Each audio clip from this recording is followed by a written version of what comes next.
महान वैज्ञानिक Albert Einstein ने कहा है, सवाल पूछना सबसे इंपॉर्टेंट है। अगर आप रास्ते में भटक गए हैं तो सवाल पूछिए और आपको सही रास्ता मिल जाएगा। सवाल जब संसद में पूछे जाते हैं तो देश का निर्माण होता है, देश जो है ग्रो करता है, डेमोक्रेसी बढ़ती है। और सवाल जब एक वैज्ञानिक पूछता है तो नई चीजों की खोज होती है। इसी परंपरा को, सवाल पूछने की इसी प्रथा को आगे बढ़ाते हुए इसरो ने चंद्रयान 5 मिशन की घोषणा कर दी है। इसरो ने कहा है कि सरकार की तरफ से चंद्रयान 5 मिशन को जो है मंजूरी प्रदान कर दी गई है। इससे पहले यदि आप देखें, चंद्रयान 1, 2, 3 लॉन्च हो चुके हैं, चंद्रयान 4 की जो है पूरी तैयारी हो चुकी है और अब चंद्रयान 5 की भी बात की जा रही है। तो जाहिर तौर पर आप इसे इसरो की एक बड़ी उपलब्धि के तौर पर देख सकते हैं कि लगातार इसरो जो है वो विज्ञान के क्षेत्र में नए नए प्रतिमान जो है वो स्थापित करता जा रहा है। आज इस वीडियो में हम इसी विषय पर विस्तार से बात करेंगे। चंद्रयान 5 मिशन क्या है, चंद्रयान 5 मिशन में क्या कुछ खास बातें आपको देखने को मिलेंगी। साथ ही बात करेंगे चंद्रयान 4 मिशन के बारे में और चंद्रयान सीरीज में जितने भी मिशन रहे हैं, जितने भी अभियान रहे हैं, उन अभियानों की क्या खास बात रही है और उन अभियानों से क्या चीजें निकल करके आई हैं। तो मेरा नाम है अक्षय और आपका स्वागत है दृष्टि आईएएस चैनल की इस नए वीडियो में। इसी नोट के साथ करते हैं वीडियो की शुरुआत और सबसे पहले देख लेते हैं वीडियो की रूपरेखा के बारे में, यानी कि वीडियो में हम कौन कौन से इंपॉर्टेंट टॉपिक्स पर डिस्कशन करने वाले हैं। सबसे पहले बात करेंगे खबर को लेकर के कि खबर हमारे सामने क्या निकल करके आई है।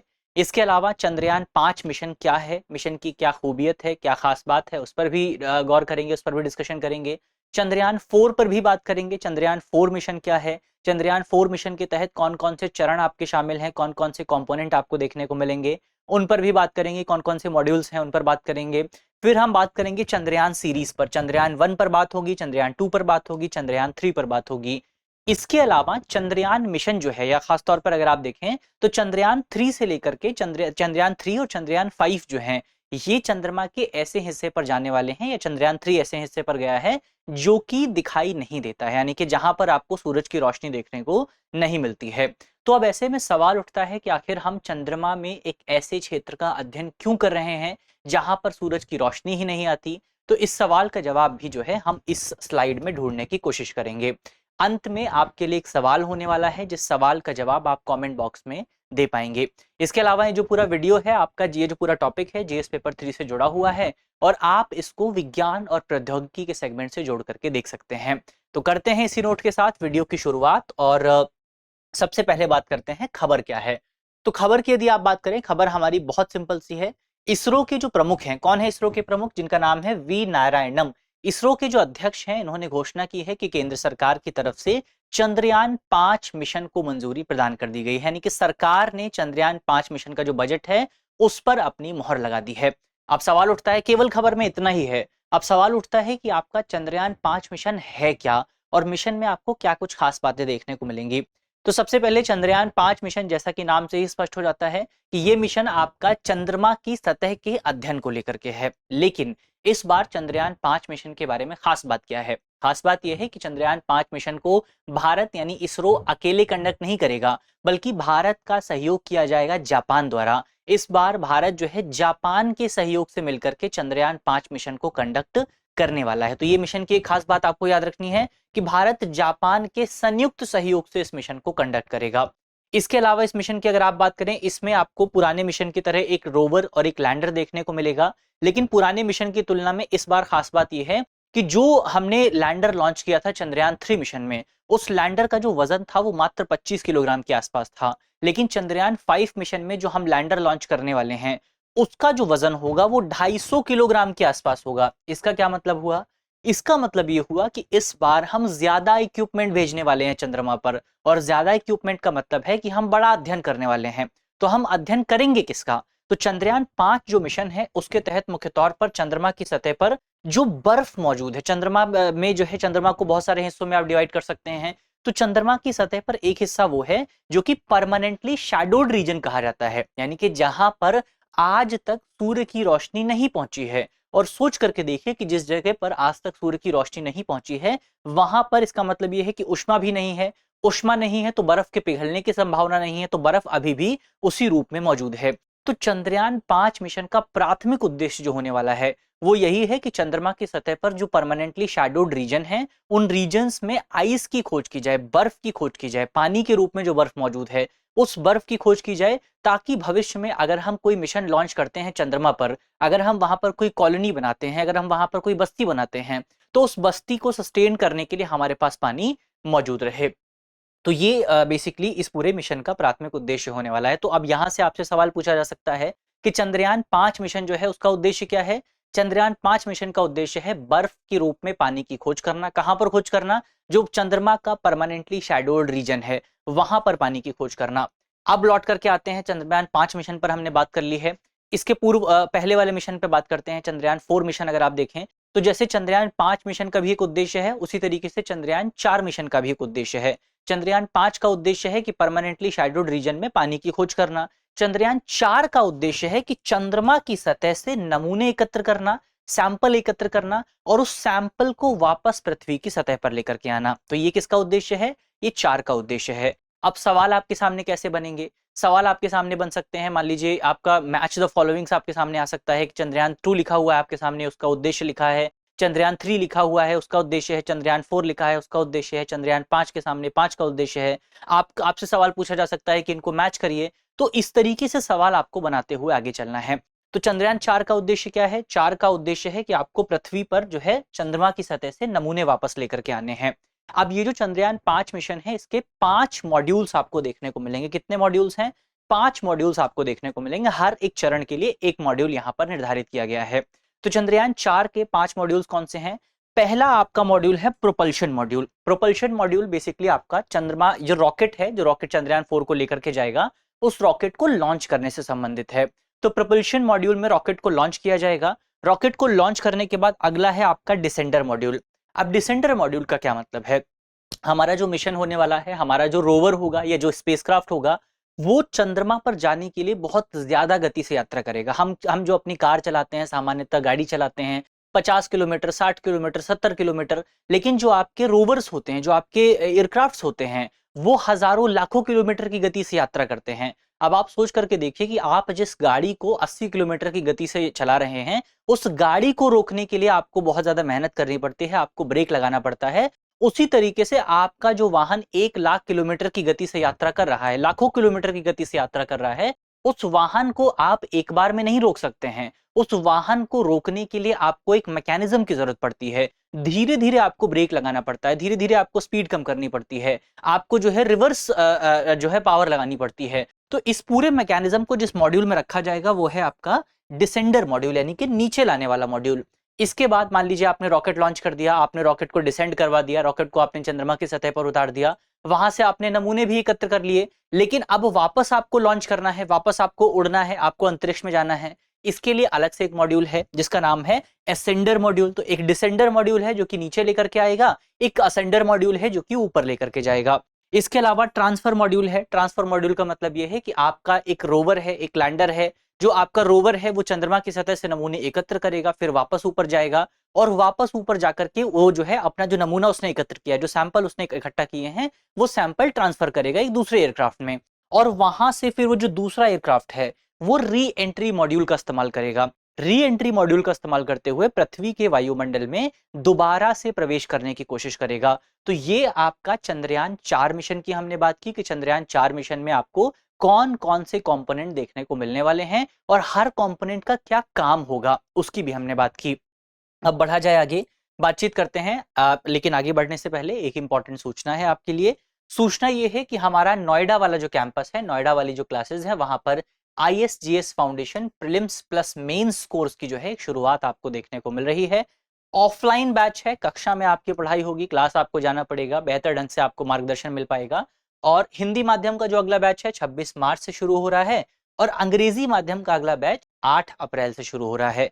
तो अगर आप यूपीएससी की तैयारी कर रहे हैं, अगर आप चाहते हैं कि आपको एक अच्छा मार्गदर्शन मिल सके, तो आप हमारे इन क्लासेस को ज्वाइन कर सकते हैं। ज्वाइन करने के लिए आपको क्या करना है? आपको हमारे नंबर पे संपर्क करना है। नंबर नोट करके रखिए, नंबर है हमारा 8750187501। इस नंबर पर आपको इस पूरे विषय के बारे में, इस पूरी क्लासेस के बारे में या किसी और जानकारी अगर आपको चाहिए, किसी और क्लास के बारे में आपको जानकारी चाहिए, किसी और सेंटर के बारे में आपको जानकारी चाहिए, लखनऊ सेंटर है, इसके अलावा इलाहाबाद सेंटर है, बहुत सारे सेंटर्स आपको मिलेंगे। अगर आप उनके बारे में जानकारी चाहते हैं तो आप हमारे इस नंबर पे संपर्क कर सकते हैं। तो ये ओवरऑल एक इंपॉर्टेंट सूचना आपके लिए हुई।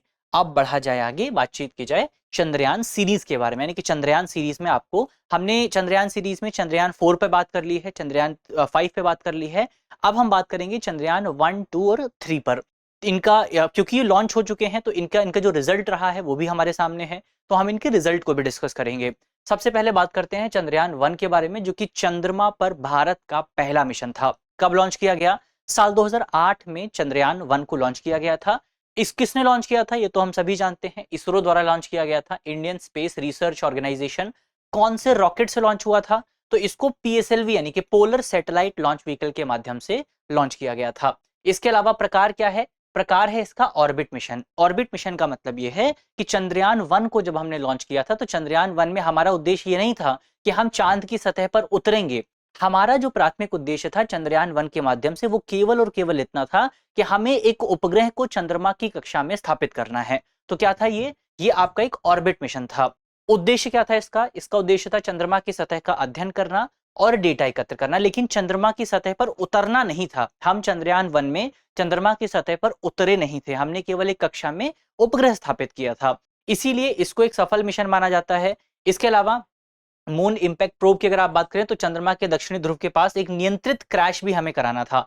हमें जो है सॉफ्ट लैंडिंग नहीं करानी थी, केवल हमें एक नियंत्रित क्रैश कराना था, और बाकी हमारा एक ऑर्बिटल मिशन था जो कि उपग्रह स्थापित हुआ था और वो चंद्रमा की सतह का अध्ययन कर रहा था। तो यहां पर कोई सॉफ्ट लैंडिंग नहीं हुई थी, केवल एक मून इंपैक्ट प्रोब यहां पर भेजा गया था। मून इंपैक्ट प्रोब का मतलब यह है कि उसने लॉन्च नहीं किया था, उसको केवल चंद्रमा की सतह से टकराना था और टकरा करके बेसिकली उसका काम खत्म हो जाता। तो ये है आपका चंद्रयान 1। चंद्रयान 1 के रिजल्ट की अगर आप बात करें, रिजल्ट बहुत इंपॉर्टेंट है, भारत के लिए एक बहुत इंपॉर्टेंट मिशन माना जाता है। रिजल्ट इसका क्या था? तो चंद्रमा की मिट्टी में पानी की उपस्थिति की पुष्टि जो है वो चंद्रयान 1 के माध्यम से हुई थी। तो ये बात आपको याद रखनी है। अगर आपके एग्जाम में पूछा जाता है कि हमारे कौन से मिशन से चंद्रमा की सतह पर पानी की उपस्थिति की पुष्टि हुई थी, तो चंद्रयान 1 के माध्यम से। कई साथी कंफ्यूज हो सकते हैं कि पानी की उपस्थिति जो है वो एक एडवांस इंस्ट्रूमेंट के माध्यम से आएगी, तो उनको लगेगा कि या तो ये चंद्रयान 3 होगा, 4 होगा, 5 होगा, लेकिन ऐसा नहीं है। हमारे पहले ही मिशन ने चंद्रमा की सतह पर पानी को खोज लिया था। तो चंद्रमा की सतह पर पानी की पुष्टि चंद्रयान 1 के माध्यम से हुई थी। इसके अलावा चंद्रमा की जो सतह है वहां पर टाइटेनियम, कैल्शियम, आयरन, एल्यूमिनियम और मैग्नीशियम का पता भी हमने लगाया था। फिर चंद्रमा की सतह पर प्राचीन लावा प्रवाह की वजह से जो चंद्र गुफाएं बनी थीं, उनके प्रमाण भी इस मिशन के माध्यम से हमने खोजे थे। और फिर चंद्रमा की सतह पर भूकंपीय गतिविधियों का पता भी हमने इस मिशन के माध्यम से लगाया था। तो ये आपका चंद्रयान 1 मिशन है। कुछ इंपॉर्टेंट उसकी जो एक्सपेरिमेंट रहे, जो खोज रही, उसकर हमने बात की। आगे बढ़ते हैं चंद्रयान 2 मिशन की अगर आप बात करें, ये बेसिकली आपका एक लंबे समय के अंतराल के बाद लॉन्च हुआ था। चंद्रयान 1 को लॉन्च किया गया था 2008 में और चंद्रयान 2 को लॉन्च किया गया 2019 में, यानी कि लगभग आपको 10 से 11 साल का एक लंबा पीरियड देखने को मिला था। ये चंद्रयान 2 जो था, इसमें आपका एक ऑर्बिटर शामिल था, एक उपग्रह था जो कि चंद्रमा का चक्कर लगाने वाला था, एक लैंडर था जिसका नाम था विक्रम, एक रोवर था जिसका नाम था प्रज्ञान, और इसको लॉन्च किया गया था LVM-3 के माध्यम से। इसके अलावा इसका लक्ष्य क्या था? इसका लक्ष्य था चंद्रमा के दक्षिणी ध्रुव का अन्वेषण करना, यानी कि चंद्रमा का जो साउथ पोल है उसका अध्ययन करना। साउथ पोल का अध्ययन क्यों? क्योंकि साउथ पोल बेसिकली आपका एक परमानेंट शैडोड रीजन है, जहां पर धूप नहीं पहुंचती है, जहां पर सूर्य की ऊर्जा नहीं पहुंचती है। तो वहां पर आपका एक परमानेंट फ्रोजन एरिया मौजूद था जिसका अध्ययन हम कर सकते थे। ये इसका उद्देश्य था। इसके अलावा इसमें चंद्रमा की सतह पर जल का पता लगाने और उसकी मात्रा का पता लगाने के लिए इसको लॉन्च किया गया था। मुख्य चीज क्या थी? चंद्रयान 1 की खोज की इसने पुष्टि की, यानी कि चंद्रयान 1 ने क्या खोजा है, जो पानी खोजा था उसकी पुष्टि चंद्रयान 2 के माध्यम से हुई थी। इसमें आपका ऑर्बिटर जो है ये तो हमने स्थापित कर दिया था, लेकिन जो आपका विक्रम लैंडर था ये सॉफ्ट लैंडिंग करने में असफल रहा था। जैसे हमने जो देखा, आपका चंद्रयान 1 जो था, चंद्रयान 1 में उद्देश्य क्या था? मून इंपैक्ट प्रोब, यानी कि हमको लैंड नहीं करना था, हमको केवल एक इंपैक्ट कराना था, वहां तक पहुंचाना था अपना जहाज। अब वो चाहे कैसे भी पहुंचे, वो चाहे क्रैश होके पहुंचे या अच्छे से पहुंचे। लेकिन जो चंद्रयान 2 था उसका उद्देश्य ये था कि हमें अच्छे से एक सफलतापूर्वक एक सॉफ्ट लैंडिंग करानी है। सॉफ्ट लैंडिंग का मतलब ये हुआ कि जब आपका जो रोवर है या जो आपका लैंडर है वो जब चंद्रमा की सतह पर पहुंचे तो उस रोवर को कोई नुकसान ना हो, इसको कहा जाता है सॉफ्ट लैंडिंग। लेकिन जो आपका चंद्रयान 2 था ये सॉफ्ट लैंडिंग करने में असफल साबित हुआ था, तो ये सॉफ्ट लैंडिंग नहीं कर पाया था। इसीलिए इसको 98% सफल माना जाता है और 2% असफल माना जाता है। ये चीज आपको याद रखनी है, किसी एग्जाम में नहीं पूछा जाएगा। आप अपने मेंस के एग्जाम में चाहें तो इसको कभी इस्तेमाल कर सकते हैं, वरना आपकी जानकारी के लिए मौजूद है कि चंद्रयान 2 जो था वो 98% सफल था और 2% असफल माना जाता है। अब आगे बढ़ते हैं, चंद्रयान 3 की बात करते हैं। चंद्रयान 1 लॉन्च किया था 2008 में, चंद्रयान 2 लॉन्च किया गया 2019 में, चंद्रयान 3 लॉन्च किया गया 2023 में। चंद्रयान 3 में भी वही आपको स्ट्रक्चर देखने को मिला था। चंद्रयान 3 में आपका इस बार ऑर्बिटर मौजूद नहीं था, क्योंकि ऑर्बिटर तो हम पहले ही स्थापित कर चुके थे। इस बार आपको जो है, जो आपका संरचना थी उसमें एक लैंडर देखने को मिला था, जो कि विक्रम लैंडर मौजूद था, और एक रोवर मौजूद था जिसका नाम था प्रज्ञान। यानी कि पुराने वाले लैंडर और पुराने वाले रोवर का नाम ही इस बार आपको यानी चंद्रयान 3 में देखने को मिला था। रॉकेट था आपका LMV-3, यानी कि पिछला वाला रॉकेट ही इस्तेमाल किया गया। ईंधन की अगर आप बात करें तो इसमें ठोस, द्रव्य और क्रायोजेनिक ईंधन का इस्तेमाल किया गया था, यानी कि थ्री लेयर इंजन जो है आपका मौजूद था यहाँ पर। अवधि की अगर आप बात करें तो ये एक चंद्र दिवस के दौरान जो है चंद्रमा पर काम करने वाला था, यानी कि लगभग 14 दिनों तक चंद्रमा पर काम करने वाला था। तो ये आपके लिए याद रखने वाला पॉइंट है, क्योंकि ये खबर बहुत दिनों से तक चर्चा में रही थी, तो सवाल आने की संभावना है कि एक चंद्र दिवस जो है वो पृथ्वी के कितने दिवसों के बराबर होता है। तो एक चंद्र दिवस पृथ्वी के 14 दिनों के बराबर होता है, तो इसको आपको याद रखना है। उद्देश्य क्या था? वही उसका उद्देश्य था कि चंद्रमा की सतह पर सॉफ्ट लैंडिंग कराना और चंद्रमा पर रोवर को संचालित करना, यानी कि अपने रोवर को सही ढंग से उतारना और उस रोवर के अंदर जो अपने लैंडर को सही ढंग से उतारना और उस लैंडर के अंदर जो रोवर मौजूद है उस रोवर को सही ढंग से संचालित करना, ये इसका उद्देश्य था। कौन कौन से विज्ञान प्रयोग किए गए? अब ये इसमें कुछ एक्सपेरिमेंट या आप कह सकते हैं कुछ उपकरण मौजूद थे। वो उपकरण हमारे लिए इंपॉर्टेंट है, क्योंकि वहां से सवाल बन सकता है। तो उपकरण के नाम आपको याद रखने हैं। एक आपका उपकरण था चेस्ट उपकरण। चेस्ट उपकरण क्या है? ये आपका चंद्रमा की मिट्टी की उष्णीय गुणों का अध्ययन करने वाला था, यानी कि उष्मीय गुण कितने हैं उसमें, उसका अध्ययन करने वाला था। तो चेस्ट उपकरण आपको याद रखना है। एक रंभा उपकरण था, इनके नाम आप शॉर्ट फॉर्म में याद रख लीजिए। चेस्ट उपकरण है, रंभा उपकरण है। रंभा उपकरण सतह के प्लाज्मा घनत्व का अध्ययन करने वाला था। एक उपकरण है आपका ILSA। ILSA उपकरण जो है ये भूकंपीय गतिविधियों का अध्ययन करने वाला था। एक आपका लिब्स और APXS है, ये आपका चंद्रमा की सतह की रासायनिक संरचना क्या है उसका विश्लेषण कर रहा था। और एक है आपका शेप। शेप पृथ्वी के वायुमंडल का अध्ययन कर रहा था चंद्रमा से। तो ये ओवरऑल कुछ इंपॉर्टेंट पॉइंट आपके चंद्रयान 3 के बारे में हमारे सामने मौजूद हैं, जिन पॉइंट्स की हमने बात की। तो यहाँ पृथ्वी नहीं है, इसको आप चेंज कर लीजिएगा, ये आपका मून है। तो मून का वायुमंडल जो है उसका अध्ययन यहाँ पर किया जा रहा था। चलिए आगे बढ़ा जाए। अब इन क्षेत्रों का अध्ययन करना क्यों इंपॉर्टेंट है और यहाँ से हम क्या चीजें निकाल सकते हैं, उनकी यदि आप बात करें तो सबसे पहले इस क्षेत्र में बर्फ के रूप में जल अणु के मौजूद होने की संभावना काफी ज्यादा रहती है। कौन से क्षेत्र में? जो आपके परमानेंटली शैडोड रीजन है, क्योंकि परमानेंटली शैडोड रीजन की हमने पहले ही बात की कि वहां पर अभी तक सूर्य की जो किरणें हैं, सूर्य की जो ऊष्मा है वो नहीं पहुंची है। और अगर किसी जगह पर सूर्य की ऊष्मा नहीं पहुंचती है तो इसका मतलब ये हुआ कि वहां पर आपको बर्फ देखने को मिलती है। जैसे आप पृथ्वी में भी देखेंगे, नॉर्थ पोल है, साउथ पोल है, वहां पर सूर्य की रोशनी बहुत कम होती है, तो वहां पर आपको बर्फ देखने को मिलती है। इसी तरीके से चंद्रमा की सतह भी है। चंद्रमा की सतह पर बहुत सारे ऐसे रीजन हैं जहां पर आपका बर्फ नहीं पहुंची है, जो परमानेंट शैडोड रीजन है। शैडोड रीजन होने का मतलब यही है कि वहां पर सूर्य की किरण नहीं पहुंचती है। तो ऐसे क्षेत्रों में बर्फ के होने की, ऐसे क्षेत्रों में जल के अणुओं की होने की संभावना जो है वो काफी ज्यादा रहती है, जो भविष्य के जो मानव मिशन है उसके लिए उपयोगी साबित हो सकती है। इसके अलावा ये जो रीजन है, जो आपका परमानेंटली शैडोड रीजन है, ये बर्फ से ढका हुआ है, बहुत ठंडी बर्फ से ढका हुआ है। और इसकी वजह से यहाँ पर जो चट्टानें हैं और वो अब पिछले अरबों सालों से अपरिवर्तित हैं, यानी उसमें कोई चेंज नहीं आया। तो ऐसे में अगर हम इन चट्टानों का अध्ययन कर सकें, अगर हम इन चट्टानों के बारे में पता लगा सकते हैं, इनका कंपोजिशन देख सकें, तो हम अरबों सालों पहले पृथ्वी का क्या संरचना थी, पृथ्वी का क्या कंपोजिशन था, उसका भी पता लगा सकते हैं। तो ये पृथ्वी के शुरुआती इतिहास को समझने के लिए, हमारी दुनिया के शुरुआती इतिहास को समझने के लिए काफी इंपॉर्टेंट साबित हो सकता है। इसके अलावा अब तक चंद्रमा के सभी मिशन जो हैं वो चंद्रमा का जो इक्वेटर है, भूमध्य रेखा है, वहां पर उसके आसपास ही उतरे हैं, क्योंकि वहां पर लैंड करना काफी आसान है। तो अधिकतर मिशन वहीं पर उतरे हैं। लेकिन अगर हम चंद्रमा का जो परमानेंटली शैडोड रीजन है वहां पर कोई मिशन उतारते हैं तो ये मिशन हमारे लिए काफी मददगार साबित हो सकता है, काफी इंपॉर्टेंट हो सकता है, क्योंकि हमें कुछ नया वहां पर देखने को मिल सकता है जो अब तक नहीं खोजा गया है। क्योंकि अब तक सारे मिशन जो रहे हैं वो केवल और केवल भूमध्य रेखा के आसपास रहे हैं, इक्वेटर के आसपास रहे हैं। तो ये इस पूरे मिशन की इंपॉर्टेंस हो जाती है।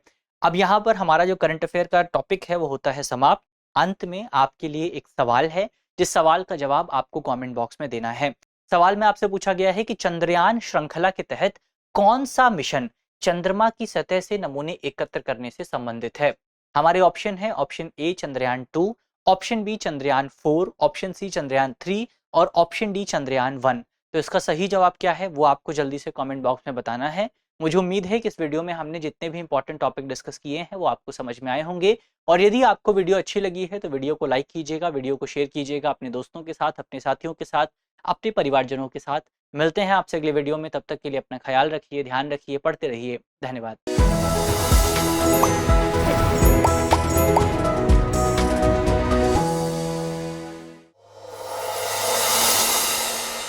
डियर व्यूअर्स, अपने एग्जाम की तैयारी को और बेहतर करने के लिए हमारे चैनल को लाइक, शेयर और सब्सक्राइब करना न भूलें।